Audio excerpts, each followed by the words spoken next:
computer. Okay, we're great. Thank you, everyone. It's 4 p.m. in London and what 11 a.m. in New York, 9:30 in India, and today.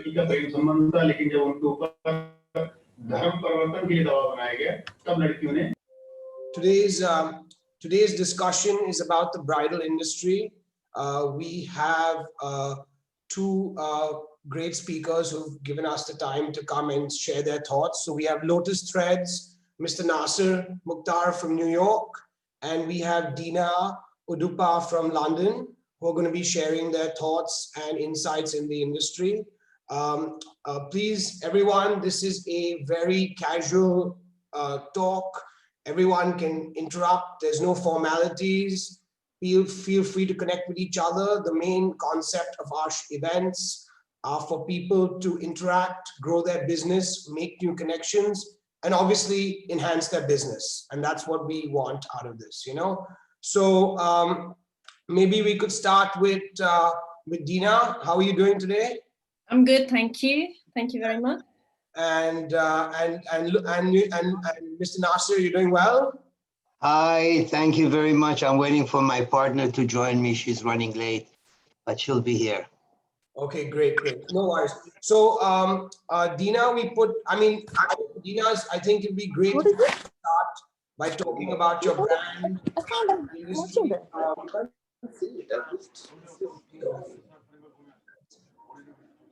Maybe tell us more about like how you started the business. I put together a few questions. If you would like to start with that, or maybe you can just start with yourself, like give us an introduction to your company and what do you think about the bridal industry? Okay, thank you, Tarun. Hi, everyone. My name is Dina, and as Tarun said, I'm based in London. My background is in fabrics. I have about 15 years of experience. So I used to work in the luxury industry in Australia, and then I moved to London in 2013. So I worked with luxury brands, luxury designers in London. And end of last year, I decided to start my own brand. My brand is Anglo-Indian, so it is Indian silhouettes with Western sensibilities, and the focus is on sustainable, natural, organic fabrics. Now, the reason why I started my business is because I felt that there was a need in the Asian market for pared back, sort of subtle, organic, natural fabrics, and also designs. And that's the reason why I started the brand. I started end of last year, so it's been almost a year now. And what I have noticed is that apart from the Asian clientele, I do have a lot of non-Asian clientele who are very interested in Indian clothes, Indian fashion, but probably a little bit apprehensive about wearing yellows and pinks and oranges. And I think it appeals to their aesthetic because my collection is very, very pared back with muted colors, very subtle, understated, with, like I said, focus on fabrics. I am an online brand, so I have my own website, and I do a lot of my marketing on all the social media platforms. In terms of Tarun's question of where possibly I see myself within the bridal fashion, I do customized designs for brides, so I don't sell them off the rack, so it's more customized depending on what the bride wants. But my collection is more about friends and family who being invited to Indian weddings, festivities, occasions, and also about pairing my clothes with Western silhouettes. Yeah. So yeah, I did pick up a few products that I thought I might show you. If that's okay, Tarun. Tell them you're coming, so she'll be gone. Sorry, I think you're on mute.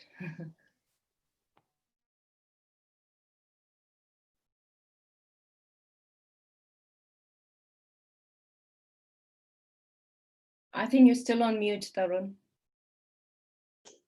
Yeah, you're live now. Yeah. Okay. Okay. So I was just going to say, should I show a few of my products just to give you an idea of what I dabble in? Sure. That would be great. That would be great. Yeah. Okay, so like I said, I do clothes and accessories. So I'll start with the sort of accessories that I do. So this is a small portly bag. Can you guys see clearly? I'm not sure if you can. Is the light okay? Yeah. Okay, so this is it is essentially an Indian design. So it's an Indian portly bag, but I have used sustainable merino wool suiting fabric, if you can see, and with added some feminine accents like these antique pearls and the little birds, and obviously silk satin handles to give it a quirky edge. So that's something that I do. Got another one of the bags here, and this is ivory silk velvet, and it's got these big stones that are all hand sewn, and this is all handmade.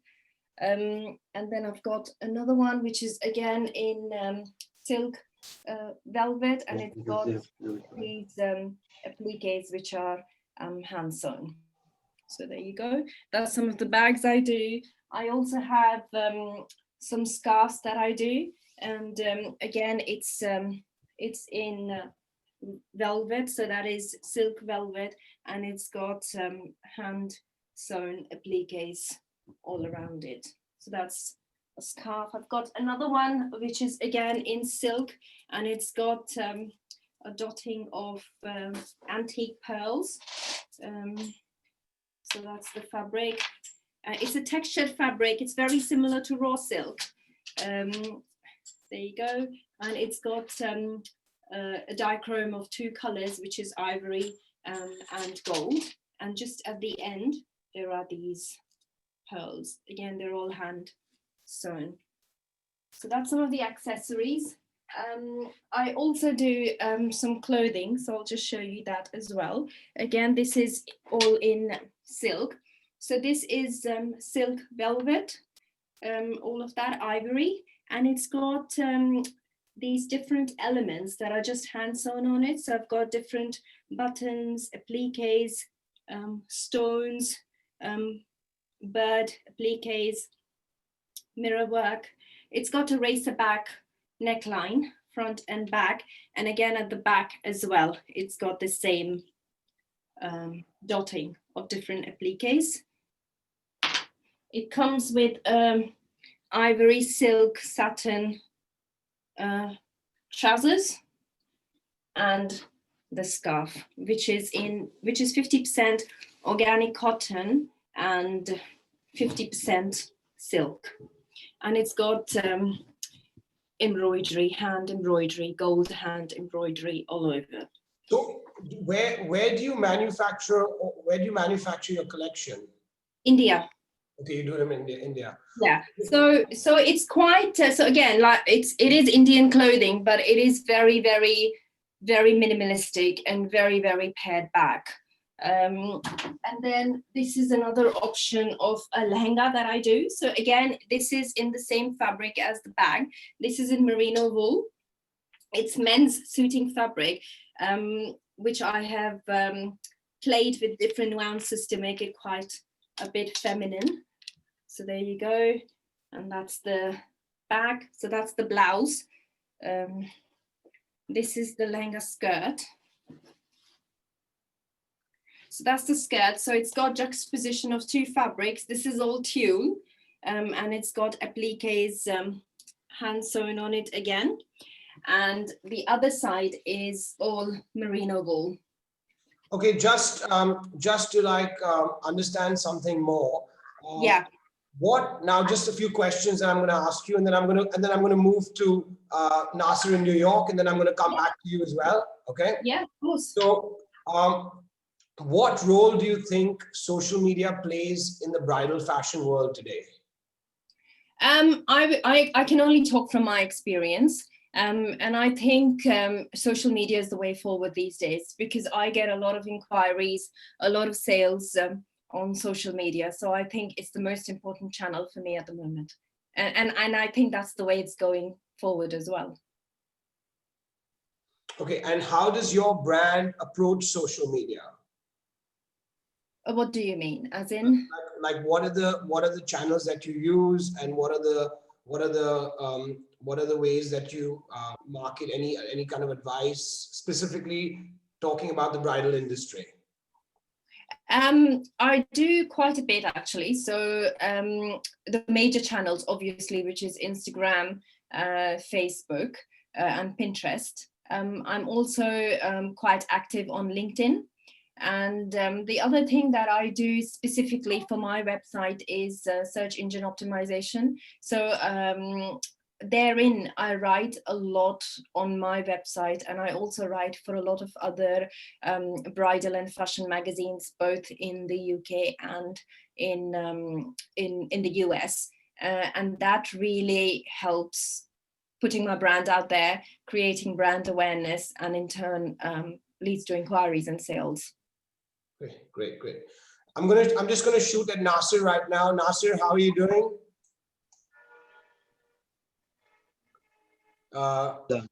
Fine. I want to introduce you my partner, which is the designer of the company to Lotus Threads. Hi there.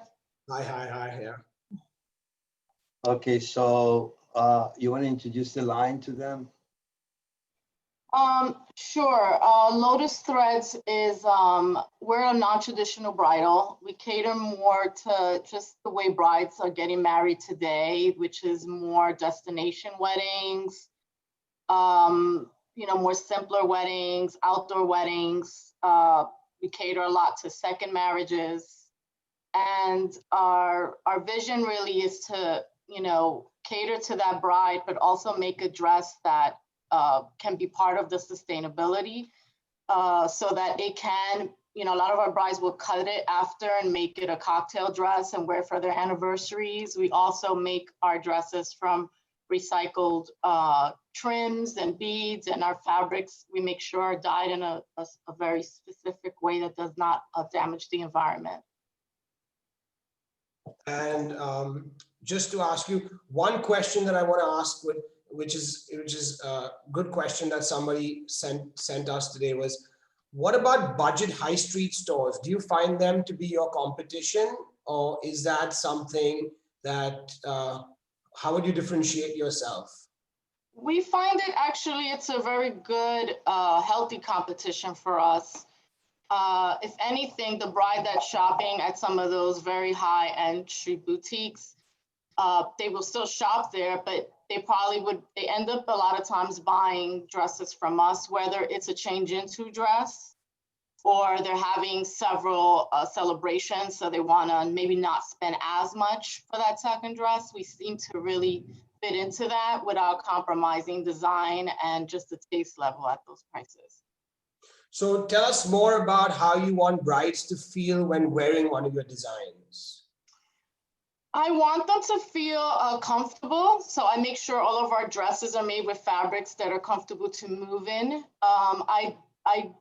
I want them to feel that they have center stage that day, and that they can see all the passion that goes into making that dress by, all the details that we put into it that makes it that much more special and unique. And, most of all, I think that on a wedding day, there's so much stress and so many things that go on. And traditionally it's been where you're wearing this dress, but you can't even go to the bathroom by yourself, or, it's kind of can get uncomfortable. I try to really create things that bride can be comfortable in, and she can remove layers, and she can just enjoy her day the way it's meant to be, the way she envisioned it. So how would you describe your perfect bride in 3 words? My perfect bride in 3 words is a woman that knows that she deserves to be empowered. It's a female that is confident about what she wants that wedding day to be because she knows it's her day. And 3 is looks at herself as both independent but also nurturing to her family and people around. So that at the end of the day, my customer is a confident woman that knows what she wants. Okay, so we're gonna just gonna ask the audience now. We're just gonna take a little breather and ask the audience if anyone has anything to say, any questions. I'm gonna unmute, ask to all to unmute. Rebecca, Dolly Bassine, I see all of you. Please. Anyone have any questions? We would like to. So Somebody has their TV on. Does anyone have anything that they would like to say? Any questions? Does anyone?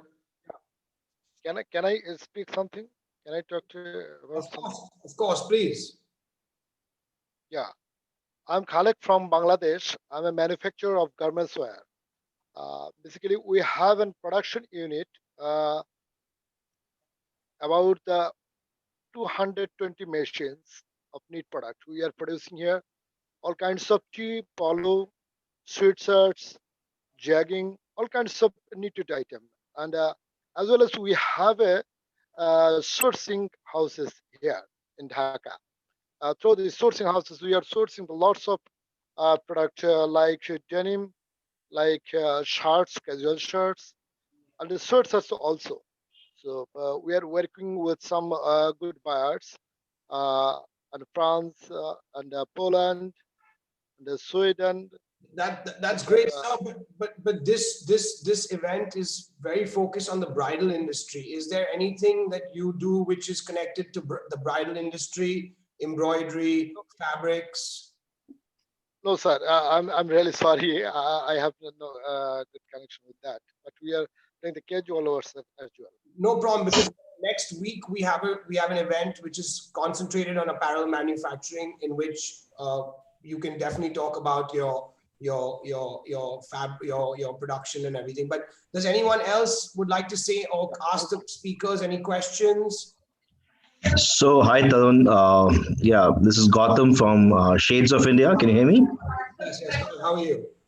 Great. Yeah. So this is my first time I'm attending any event of yours. So I hope I understand a little better. So yes, Shades of India does some bit of bridal, both in the US and in India. In India, we are doing majorly for our own brand, the Shades of India, very ethnic looking, with all the beadwork, handwork, dabka, ari, metal beadwork, everything. And in the US, yes, primarily I'm working for a couple of customers like Love Shack Fancy in the US and have been doing bridal for them, which they launched approximately 1.5 years back. And yes, it has been a great learning curve for us and for them in terms of finding the right fabric, doing the delicate embroideries that they want on like silk, organzas, and georgettes, and seeing the fine tuning the price points for them, that what they can do then with it, how they can sell it. So I feel it's a growing industry, and from the as some other speaker did mention that they are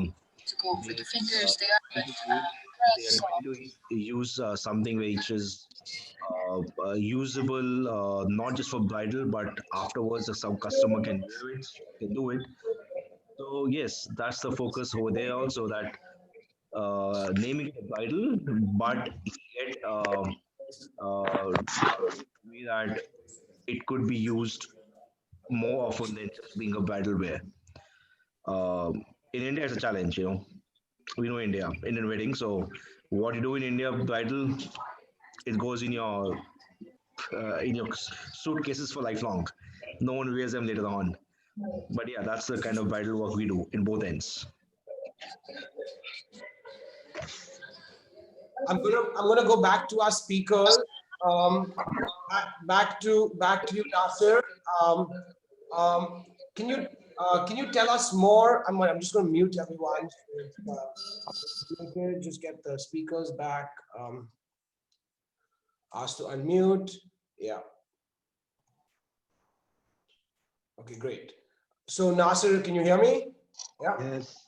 So can you tell us more about your latest collection?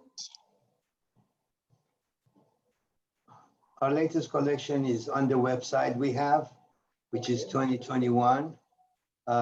We show our collection. We do only wholesale. We sell to boutiques. We do reorders.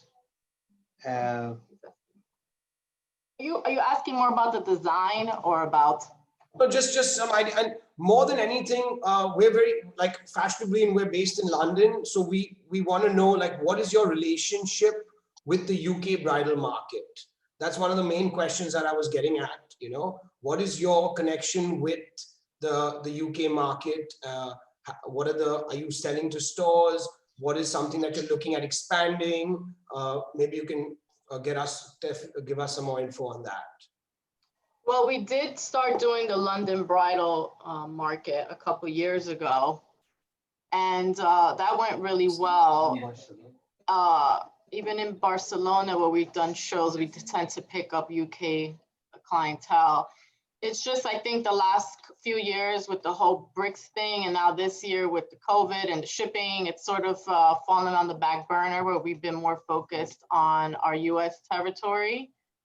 But as far as the UK, we do feel it has a lot of potential for our collection. It has been well received in the past. It's something we're looking to develop again once everything kind of calms down a bit. And my last thing is price points. So what are your price points? What is your price points wholesale? How do you price it for retail? Maybe you can give us an insight. What is the general markup that you do in bridal, and maybe you can tell us more about that. Our wholesale goes anywhere from 500 on average to about 1,200, and our stores do about 3-time markups. A lot of our stores do a lot better than that. It just depends where they're located. We don't advertise prices anywhere, so that gives our stores a competitive edge, where, you know, today's bride, when they go in shopping, the first thing they do is pull out their phone and do a search and see where else they can find a specific brand or dress cheaper. So we really do protect our stores by not advertising any prices anywhere. And our stores are very happy with their markup because of it. Do you feel which are the markets that you feel that you would want to expand your business in? Which are is it London? Is it Spain? Which are the markets that you feel that you would really want to grow or is it just America? Where do you see yourself expanding in the next few years? I really feel that we could do really well in Ireland and other UK, like, you know, and the UK as well. You know, our type of dresses seems to fit within that market of what they're looking for. So now when these stores buy from you, do some stores keep your catalogs and do orders, or do these boutiques keep inventory of your stock? we have links. We have an online link that once they become a customer, they can always log in and check live inventory. They can also proceed and place an order as well. What we do give them is catalogs and links with high-res photos and videos of our collection that they can show their customers, as well as a catalog, but that's only given at the time of purchase. We don't give those out until they have taken up some position with the brand. Okay, great. So now I'm just gonna move back to Dina, but before Dina, I'm gonna move to Mr. Ramakant, who's signed in here. Mr. Ramakant is a embroidery. Mr. Ramakant, are you there? Yes. Hi everyone. Hello. So Mr. Ramakant does bridal embroidery, and I mean, he'll tell you more about things that he does. You know, why don't you just fill us in a little bit? Okay, so my company is Ricamo India, and I'm based out of Mumbai. And actually, I was telling Kim this afternoon that I'm actually not a very highly focused company for embroidery, but more for evening wear. And we work with private labels in Italy, in France, and in the US mainly. And we execute their designs, of course. I mean, they're based on their patterns, and these are mostly contemporary brands or high couture. And like just one or two examples, if I were to give you, it's like Giorgio Armani, or I could give you an example of Marchesa in New York. So these are the kind of brands we work with. And yes, we do also execute some of the embroideries for their bridal pieces that they sometimes make. Like Marchesa has embroidery line. So some of their evening wear designs also get translated to bridal, so where we use white, off-white, peach, beige, and all of those colors. But we are not primarily a bridal beading company. But on the whole, we are out and out beading company. And we export in the form of panels, in the form of accessories. And for some brands, we even do finished garments, but always beaded. Mr. Ramakant, how are you looking to expand your business? Has COVID really affected business? What is the future? What can you tell us? What is happening in the next few months? Yes, business has slowed down as for everyone. I mean, it's mostly in New York. I would say the impact has been a little more than I thought it would be. But also in Italy and considerably in France, actually. So, but I mean, I do see these situations always as an opportunity for the future, because a lot of the marginal players are eased out, you know, and then there is some space available when the market picks up. And that's when I'm looking to kind of increase my business. One market that I'm particularly interested in reaching out to is London, because that's one market where my presence is minimal. And there are brands in London that I really want to work with, like Temperley, with, so many brands that use beading. And I hope that I will get an opportunity in the future, in the near future. Okay, just moving back to Dina, I'm just going to get you back. So just a few more questions. Tell us more about how you want brides to feel when wearing one of your designs.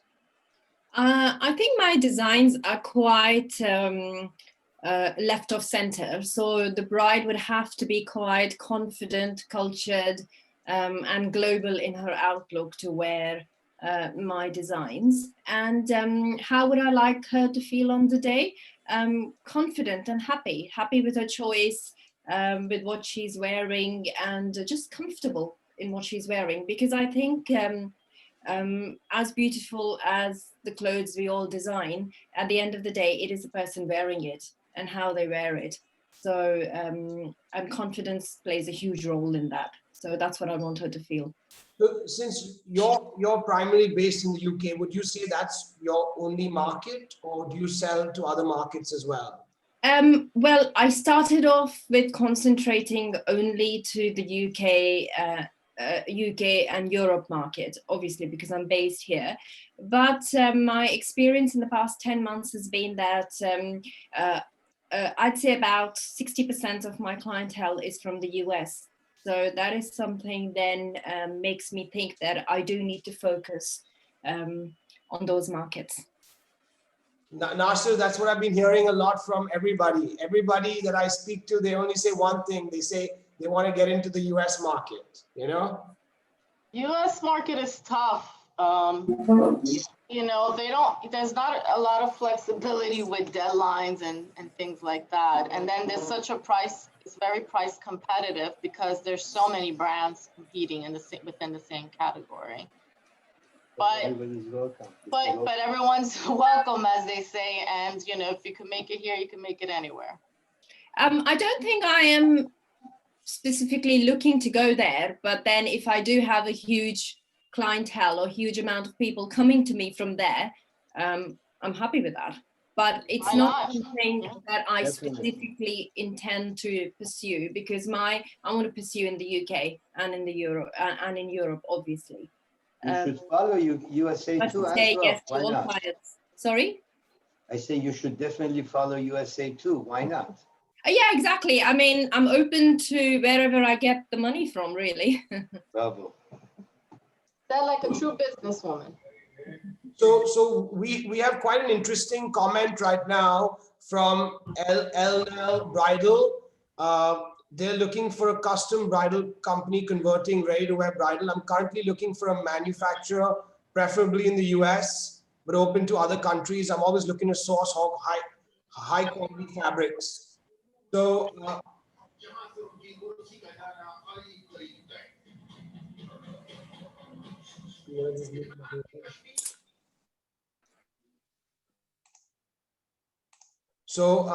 I don't know if they want to speak, but there was a message over here. I mean, the good part is, I mean, everyone's getting new to Zoom, but at least we can see that there's some interaction and people. I mean, it's great to see that there's a want, there's a demand, there's a supply. You know, so hopefully someone can respond to bridal. I have a similar question as well. Does anyone do sustainable fabrics? Does anyone do for sustainable fabrics? Selling, sourcing. I need to source some sustainable fabrics. I'm going to ask Dolly, anybody over here would like to say something? Yeah, we have a couple of sustainable fabric manufacturer. Hatke is one of them in India, and but I'm not very sure how much they are doing in the bridal area. But yes, there are other big brands who are doing sustainable fabrics. Like Reliance has one segment which is with the international collaboration, Reliance LN. They are doing sustainable fabrics. Arvind just announced a major sustainability drive, and they are coming out with a lot of sustainable fabrics. So these two big brands are using, these two big companies are there. And there are smaller companies who are doing sustainable fabric, especially for all kinds of material. I don't know whether Yash is there on this thing. He can probably throw more light on Hatke. But there is a full-fledged World Trade Expo that is currently going on, which has a lot of sustainable fabric manufacturers and suppliers, basically showcasing at the World Trade Expo.org, which is there. So we can connect if required to really introduce you to the 200 plus exhibitors which are there, and this is mostly khadi and handloom products which are there. Definitely, that would be great if you can connect me to these. Sure. Is it possible to get your details? How does it work, Tarun? Everyone can just write on the chat, and if you need anyone's contact, please feel free to write to us, and we will. I'm just going to look at Beryl. Beryl, are you here? Beryl, can you hear me? Yeah, I can hear you. How are you doing? I'm fine, thanks. I'm not into bridal. I just, wanted to join in and maybe. But Beryl, you signed up as a sales agent to our program, so I just thought that maybe if you were interested in maybe representing any of these companies, you should definitely connect. You've got a bunch of companies here. But anything you would like to add on our discussion? On the discussion? Not really. I'm just listening. I just want to listen in, and then if I have any questions,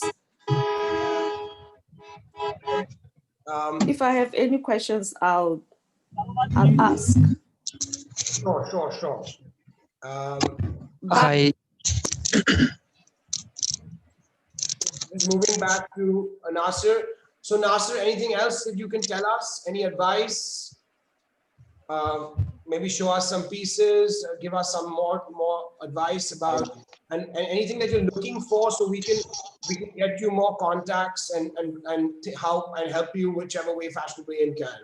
We do not have our line up here. It's downstairs in the showroom, but everything is online. What we are looking for to expand in Europe is maybe if we can find a distributor, because it's very hard to work with stores. And that's our ultimate, find a distributor or partner for Europe to take over our line. So when you say it's hard to work with stores, what does that mean? What does that mean exactly? Like a lot of people, the boutiques don't have the understanding regarding the VAT and the taxes and the duties they have to pay. We offer them to deliver it to their store at the price, which we include the duty and the shipping, but they are very much confused. They have a hard time understanding. They want to work and they want an invoice from Europe for them, which is a lot easier. So that's what I mean by hard. We are doing business. We do a lot of business, but we could have done a lot more if we had the right people handling it for us, because it's very hard from here to sell to Europe with the pro forma, with the, they all want to do wire transfer today, tomorrow, next week, next month. It's continued like that. You need someone over there who can really be from them and handle them better.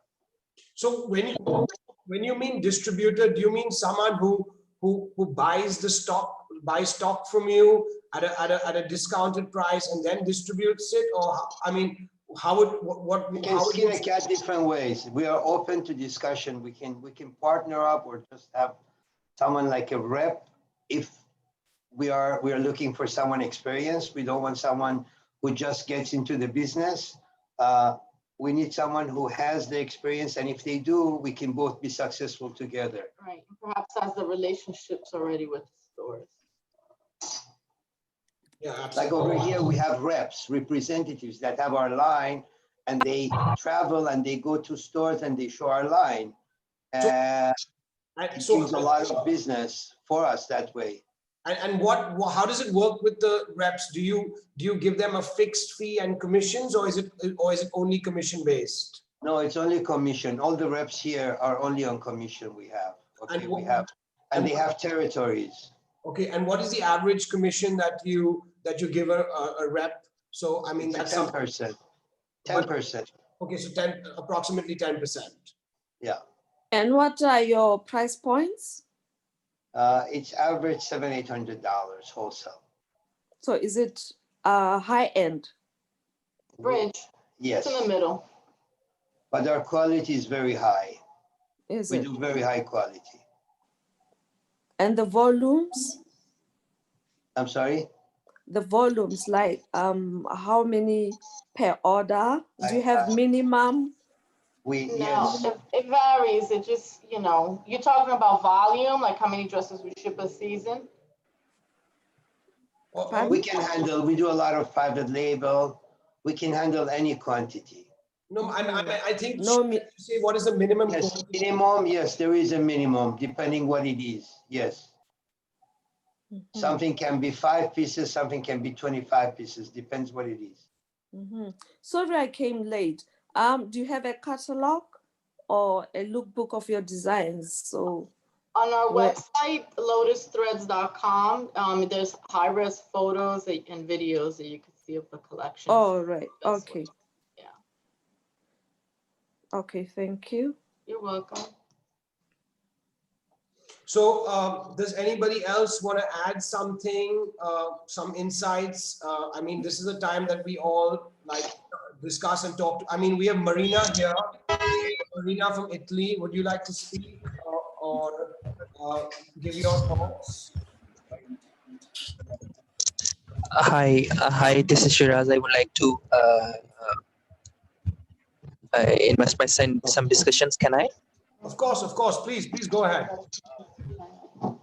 That's the one John was saying. Yeah, I'm Shiraz. I'm from Pakistan, and presenting a sales and manager in Pakistan. Right now, I'm with an Hong Kong-based company that's directly related with apparel textiles. I have a question with Dina. Dina, you have a few bridal dresses in India, and most of your, I believe you're getting the inspirations of all the bridal dresses from India, right? Sorry, your voice isn't very clear. I said, is it clear now? Yes, it is. Yes. What is the question? Sorry. Hello. Yeah, Dina, I have question. I have a question from you to you. Is that you're preparing your bridal dresses in India, right? Yes, yes. I wouldn't really call it bridal. I would say it's more occasional. It's more occasional, right? The party dresses and the event dresses. Yes. Okay. So how you're getting your inspirations? Like I'm in Pakistan right now, and I know the mostly culture of the Pakistan and India is almost similar, and they have the similar dresses even, and they're using the same fabrics. And because I'm directly connected in the apparel textiles, and I know the fabric details. So how you're getting the inspirations, and if you select the Indian designs or the Pakistani designs of the bridal or the event dresses, so how you launch in the European market, like your target customers are the mostly foreigners, are the local citizens. Like if you are selling your garments in the UK and you're looking for the customer is mostly of the foreigners or the UK nationals or some other countries. If you get my point. I think so. I think you. So to answer the first part of your question, my inspiration, I go to a lot of. I go to the Fashion Week. So I go to New York Fashion Week and London Fashion Week, and that's where I get my inspiration from. And obviously, you have a lot of trend forecasting sites. So I look to that for inspiration. Second part of your question: who is my demographics? My demographic is ideally, as I mentioned before, a very global cultured woman. Now she can be Indian, she can be Pakistani, she can be English, she can be American, doesn't really matter as long as she believes in my aesthetic. However, to specify it, I would say the year that since I have been in business, about 60% of my clientele is white American, and the rest 40% is all in England based. Out of that, I would say about 25% is Asian, Southeast Asian, and the rest is white English, and white English, white black. I just got a message that, sorry to interrupt. Yeah, it's good to hear that you have invested a lot of. Sorry, someone was saying something?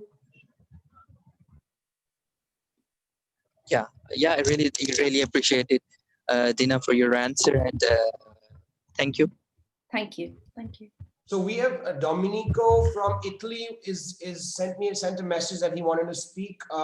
Domenico, I'm just going to unmute you. Are you ready to speak?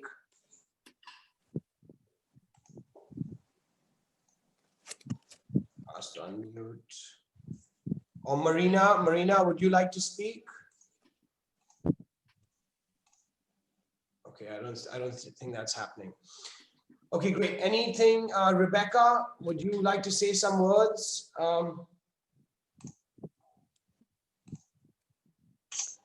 Hi, my name is Rebecca Mino. I'm actually based in London. I'm not a designer, no. I'm just sitting in just for interest. I actually work on fashion shows. So I'm a stage manager and director of a lot of fashion shows. And I guess I just wanted to ask, since there's been a lot of cancellations with shows, has that impacted your businesses at all? Is that the question for me? Yeah, it's for both of you all. For Nasser and for yes, definitely. It's impacted me a lot. Yeah. Because I think there's nothing like seeing the product physically, isn't it? I mean, I can show it as many times as possible on Zoom, video calls, but there's something about feeling the fabric, seeing the fabric, interacting with the designer. So yeah, definitely, it has impacted me. I didn't get the question well. I couldn't hear the question well. What was the question? Rebecca, would you like to just say the question again? Hi, yeah, sorry. I was just asking, as many shows, fashion shows, bridal shows also have been cancelled. Has that, and how has that impacted your business? Okay, we did many shows. We had our own showroom in Atlanta. We did Atlanta, we did Dallas, Chicago, New York, and Europe. And we did about 16 shows a year. And yes, the impact is big because they do not basically are buying new merchandise. When you send them the line, people who know you will buy, or we do get reorders. The rate of reorder is high, even though buying new merchandise is not. They don't want to invest money in any inventory. It's tough times. But the business is going, reorders are coming in, and definitely, yes, we are impacted big time. So we look forward to go back to normal soon.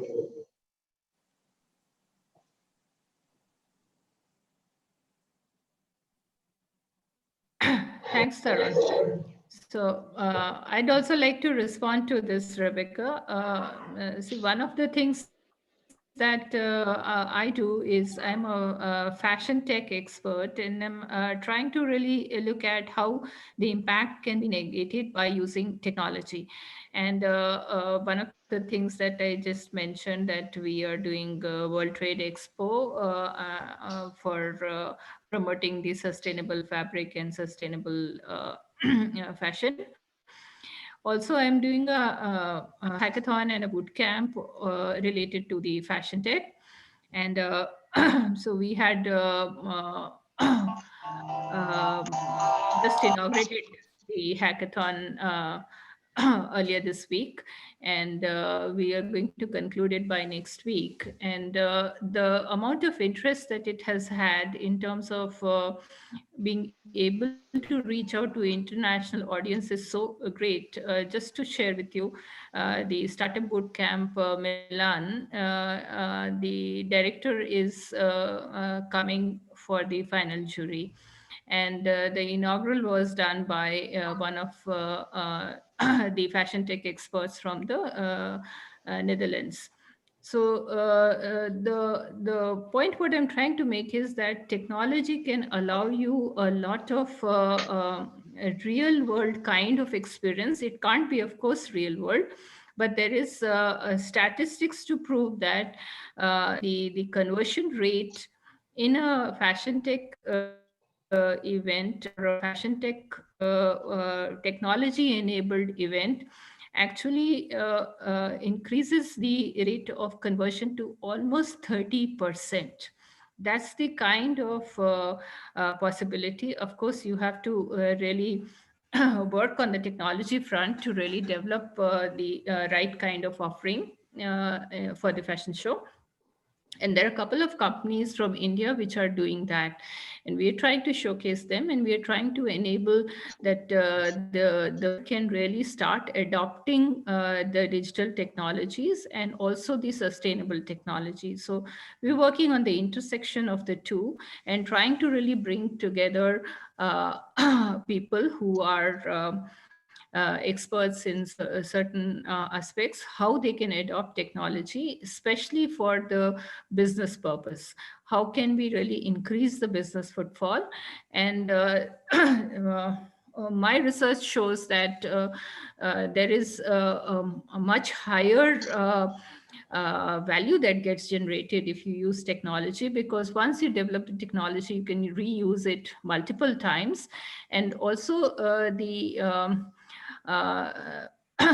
you can't have a touch and feel, but you can create a near touch and feel using the virtual reality and mixed reality. And the inaugural was done by one of the experts in that area. This company is especially working on 3D branding. That means you can actually create a virtual showroom and have your brands displayed in a virtual environment, and it has a near real life kind of experience for the people.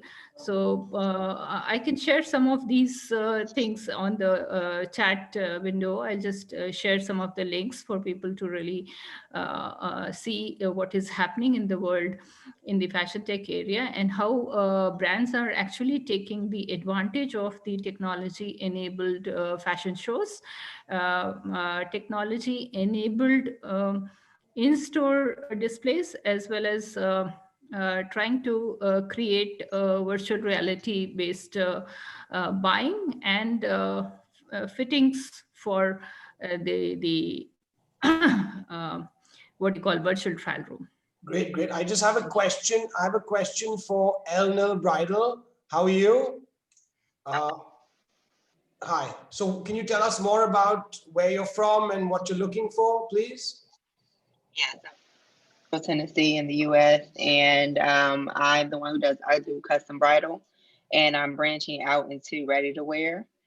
So I'm kind of in the point of where I'm looking for manufacturing, and I prefer to be local so that I can, get to the, go in and see the process. But I am open to getting my designs produced in other countries. And I'm always looking for, high quality fabrics, sustainable fabrics. And I do have a question in regards to working with, I've tried to work with embroidery specialists in Mumbai before, and I've had I'm wondering if there are any tips for the shipping from the US to India, because I know I've just had very high shipping costs, and I'm not sure if that's just the norm, there's no way around it, or are there kind of any tips and tricks to kind of cut down on those costs? See, what happens, at least what I've noticed, is if you don't have an account with one of these companies like DHL or FedEx, they charge you very expensive one-time rates. But if you have an account, or you have a third-party negotiator who consolidates the shipment,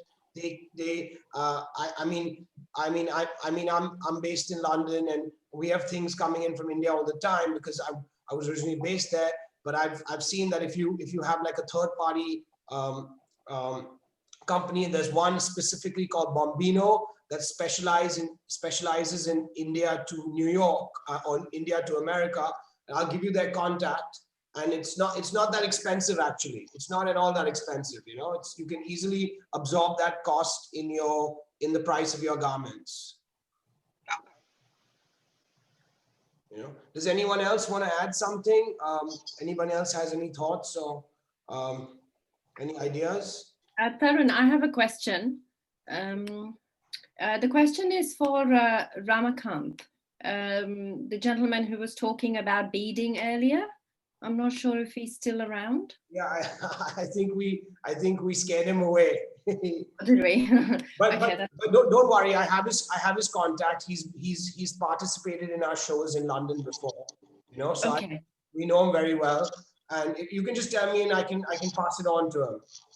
My query was, does he, when he says beading, does that mean he sells just beaded fabric, or does he do beading to your specification? No, he does beading to people's specifications. That's what they do. So they, you give them a design, or they have a huge archive of designs, and then you can, you can choose what you want. Specifically, you can give them your fabric, or they can source the fabric and they can do the designs for you. So only beading and nothing else. So beading is a very vast term. So beading would mean embroidery, embellishments, or anything which is basically handwork, which is stitched onto garments. So beading, right. So it's a broad term. Would it be possible to get his details, Tarun? Of course. I'm going to connect you right away. Thank you. Thank you. And does anyone else? So Elna Bridal, just one question. I want to ask you a few questions since you're here. What role do you think social media plays in the bridal fashion world today? This is for you, Elnell. So, yeah, it's been really pivotal in my process. Like, that's pretty much how I get all of my new clients. I have other means of getting in contact with customers, say using the knot and those type of things. But I think the trust is really built from social media with the customer, letting them see that, you know, that you're an expert in the field, really connecting with them on a more personal level. And I think that trust that you can build on social media versus other platforms is what really makes social media so important. So, I mean, that's where I invest a lot of my efforts into. But, you know, at the same time, there's only so much you can do on social media, but it is really important. Are you only open to selling your designs, or would you be like, I'm just out of curiosity, like where exactly are you based? In the US. No, but where in the US are you based? Can you hear me? Yeah, no, I can hear you now. I'm Tennessee. Okay, no, just a quick question. Like, for example, if Nasser was to say to you that I've got this line and I would want to grow my business in your territory, is that something you would be interested in, like partnering with other bridal companies as well, or are you just looking at doing your own line and doing your own collection? Doing just my own collection. Every designer would like to do their own collection. Nobody wants to have somebody else's. That's for sure. It's like I give away my child and I take your child. No, I know. I was just asking out of you're right. You're just asking out of you know, like, would people like to, are people looking to collaborate, or is everyone just looking to go their own way? So anything else you would like to? I'd be open to collaboration, Tarun. You're open to collaborations? Yeah, absolutely. Like I was just looking at Yemi's Instagram profile. I hope I'm pronouncing it right. Yemzi, and I think she's got fantastic prints. I'm not sure if she's online right now. This is Yem. I'm not sure if she is, but she's got fantastic prints. And yeah, I would love to collaborate with her when it comes to prints, because her prints are really avant-garde, and it would be amazing to put that same principle in Indian clothing, you know. So yeah, definitely, I'd be open to collaboration. Okay, that's great to know. Would anybody, I mean, we've got our last 3 minutes. You know, I just want to say, anyone else, does anyone else have anything else they would like to add or contribute, or, you know, any words of wisdom? For Lotus, what would you all say that you all primarily rely on the shows, or more so on the sales reps to be able to get into different stores? So I think, is that for Nasser? Would you like to answer that?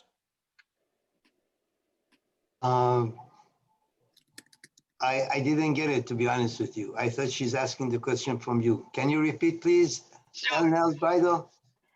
I was just asking, do you rely, I know this year has been different, but usually do you rely more on the shows or sales reps to kind of get into different stores? Both. It's very different. Shows definitely bring orders, but you spend a lot of monies, and you have to have the right rep to bring you the right amount of sale. If not, it's waste of time. So I cannot tell you one is better than the other one. It's just, you have to experience for yourself. Some reps do better in one territory. Some shows do better in different states. Definitely, you have to try it, to taste it, and find the correct path for yourself. There is not a rule of thumb. Gotcha. And is there anything in particular that you look for in a sales rep? Something particular that you want what's an ideal sales rep to you? To me or to El? The question is from who? No, the questions to you is what would you expect? What is an ideal sales rep? Obviously, experience is one thing. Ideal sales rep is to bring you orders. The more ideal, the more dollar. The more dollar. It goes back to, you know, and they can do it if they have the experience, and it's your line is something that can sell. Because if they don't do enough, they don't cover their expense. They have expense. They have a lot of expense when they travel, they sleep over at night. So they have to bring enough business to work for both sides. So it's like what's a perfect marriage? You know, it depends who the girl is, what the girl is. Just, you know, you have to find the right person. It's just like a salesperson. It has to be a right person to click. I've had reps that didn't work, and I have reps that do work. So it all depends. Okay, great. It's 5 o'clock. We're just about to conclude. Would anybody else like to say something? This is like the time that anyone can just freely talk, you know, say whatever you like. I just want to tell everyone that hold on, and it will be better soon, and this will pass, and we come out stronger and better than before. Well said, yeah. Anything else? Dolly, would you like to add something? Beryl? Mr. Kalak? I would just say that everybody needs to start looking at technology.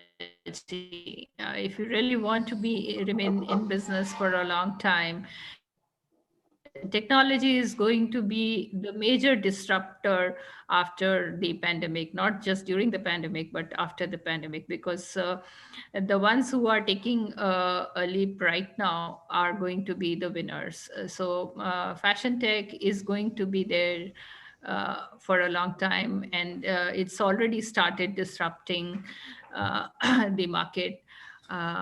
I think it's high time that everybody starts looking at what they can do to really adopt it. That's well said. Anything else? Beryl, Dina, any concluding statements? No, just thank you. Thank you for giving me this opportunity, and lovely to connect with everyone and get to know a few other businesses, manufacturers, and yeah, it's great.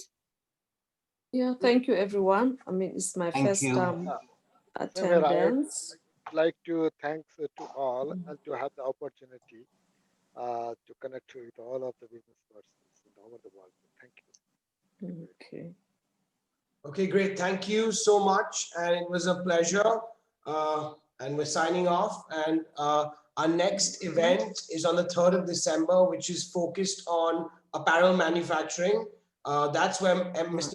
Kalak, you can speak about all fabrics and your production and everything, you know. So great. Thank you all again for signing in, and hope to see you all again very soon.